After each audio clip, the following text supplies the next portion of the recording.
அதே போல விசைத்தறி தொழில் நலிவடைந்து அந்த தொழிலாளிக்கு வேலை இல்லாம வறுமையில் வாடிக்கொண்டிருக்கின்றாங்க. இந்த வறுமையில் வாடுகின்ற தொழிலாளிகளை பணத்தாசை காட்டி அவருடைய கிட்னி முறைகேடாக எடுத்திருக்கிறாங்க. இந்த புகார் அரசாங்கத்துக்கு போகுது. திமுக எம்எல்ஏ அவருடைய மருத்துவமனையில் அந்த கிட்னி முறைகேடு நடைபெற்றதாக அரசாங்கத்திற்கு தகவல் வந்து ஒரு குழு அரசாங்கம் அமைக்கப்பட்டு குழு போய் அந்த மருத்துவமனையில் சோதனையிட்டு முறைகேடு நடைபெறுவது உறுதி செய்யப்பட்டு உறுப்பு மாற்று அறுவை சிகிச்சை அந்த மருத்துவமனைக்கு தடை செய்யப்படுது. ஆனா கைது செய்யல, இதுவரைக்கும் கைது செய்யல. எவ்வளவு கொடுமை! ஒரு வறுமை, அந்த வறுமை மையப்படுத்தி ஏழைகளை உடைய உடல் உறுப்புகளை திருடுவது எந்த அளவு எந்த நியாயம் என்பதை நாம் எண்ணி பார்க்க வேண்டும்.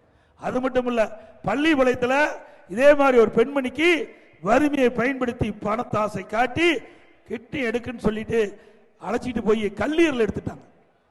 கிட்னிக்கு பதிலாக கல்லீரல் எடுத்துட்டாங்க. இப்படிப்பட்ட அவல ஆட்சி தொடர வேண்டுமா?